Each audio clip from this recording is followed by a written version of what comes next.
Hello, everybody, and welcome back to M&J Games. I am Michael.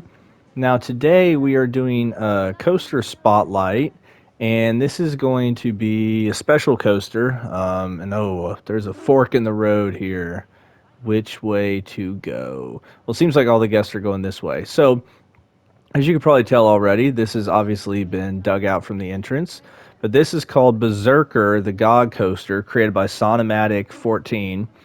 And the description, as you guys can't see yet, says over 700 feet tall, 690 foot, 2 foot drop, 154 miles per hour, 20,978 feet long. Oops, sorry guys, I was trying to read because there's a long description here. 14 airtime moments, spinning an alpine map, and spanning an entire alpine map.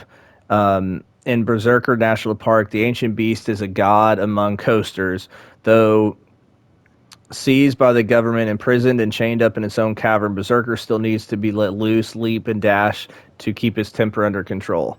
And now we've got the task of riding this coaster. So not only is this coaster more than just creating a coaster and the environment is he kind of created this whole kind of natural forest kind of setting around it, which is just amazing.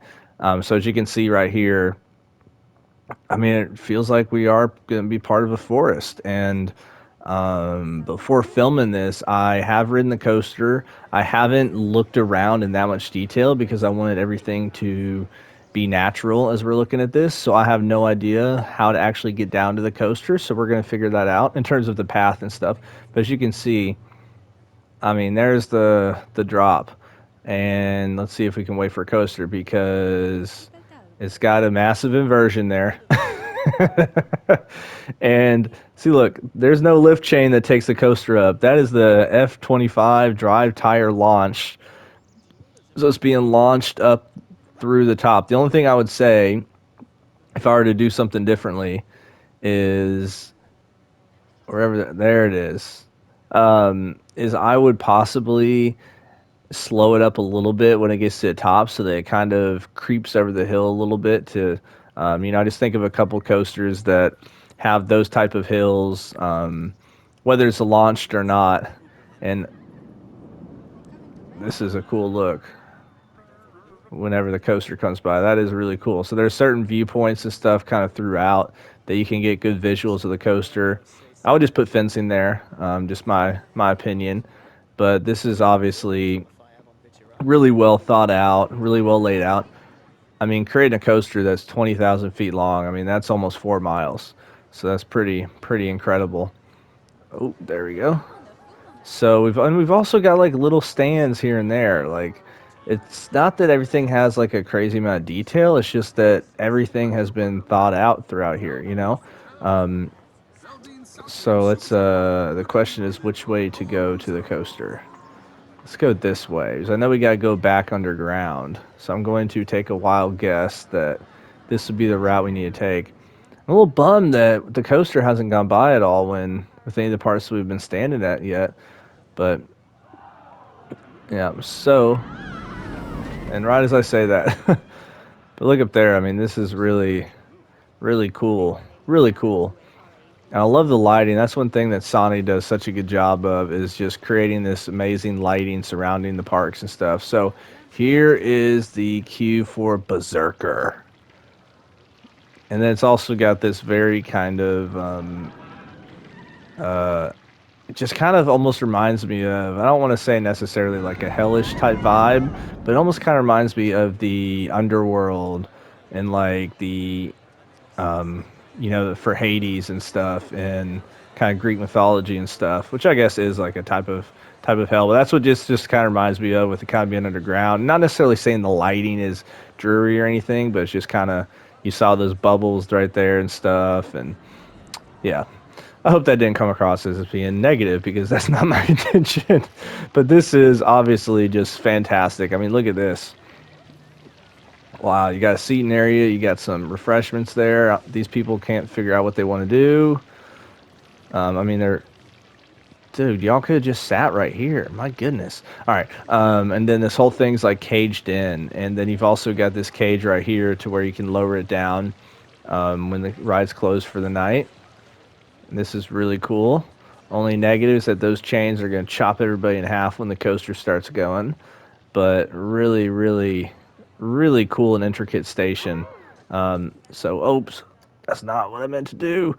All right, so we are going to go ahead and take a ride on the coaster. So we'll look at the stats afterwards.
There we go. So that was Berserker. I mean, you heard just right out of the station with this launch, just in incredible and just a really good design. And so one thing too that's really awesome about this is you can tell this was obviously just not this was not made as like a clickbait type thing, like oh massive, by far the tallest coaster in the world. Like this was made with some really well thought out designs. I mean, look at that excitement, 7.78. That's near the highest I've seen.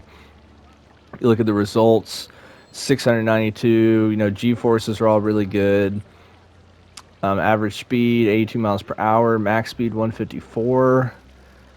I mean, 14 airtime counts, 3 inversions. So I mean, everything here was done really well. And like I said, I love the lighting.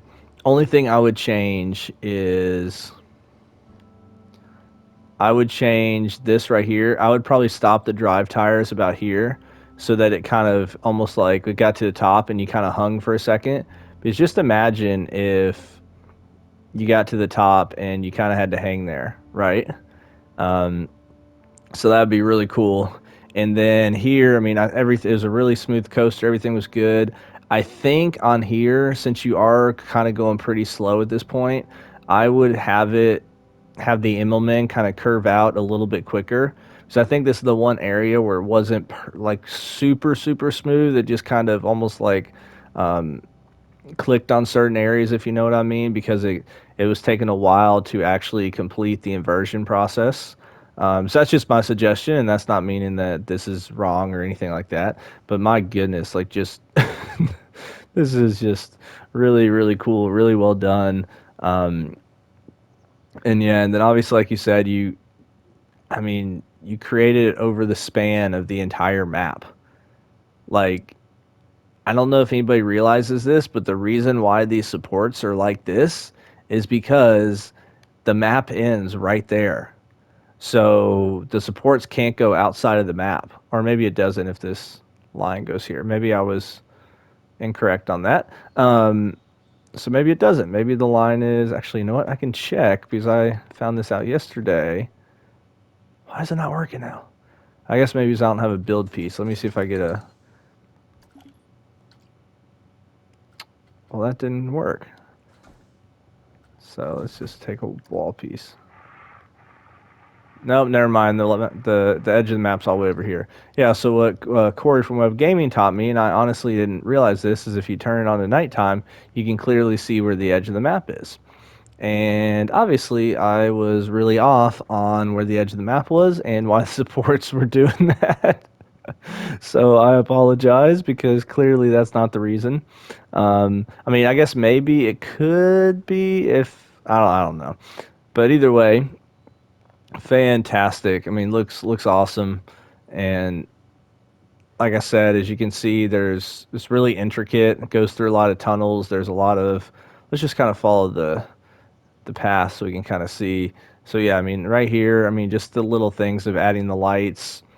Got a lot of trees. You know, maybe if, since it is the alpine setting, I guess you do have a lot of those alpine type trees. Um, really good job. Maybe just a little bit more terrain paint in some areas, putting in some more rocks and stuff. But I mean, that's kind of tedious to have to do this. This was the part that was super cool. Oh, that's so cool. Wow, that is really cool. You know, and then it's like here you got all these little tunnels that the coaster comes in. So really good job. I would love to know too, when you designed this coaster, did you kind of build it first and then let then kind of build up the mountains around it, or build up the mountains first? Because I think that's would be kind of cool to know. And obviously this is where the whole kind of entrance area and stuff. So really good job, really well done, and I highly suggest everybody go onto the workshop and download this and take a look at it for yourself because there's a lot of really well done elements here. And as always, thank you guys so much for watching. And make sure to subscribe to the channel if you haven't, and hit that like button to stay up to date with the content we release. Also, down in the description below, Sonomatic has a YouTube channel. It's under his name though, so just make sure to click on that and go check out his channel because he puts a lot of POVs of stuff and little videos of coasters that he makes and the parks that he makes. And I've also in the description put the link to his other park tours that Jasmine and I have done of some of his creations. So make sure to check those out as well. And I hope you guys have a wonderful rest of your day.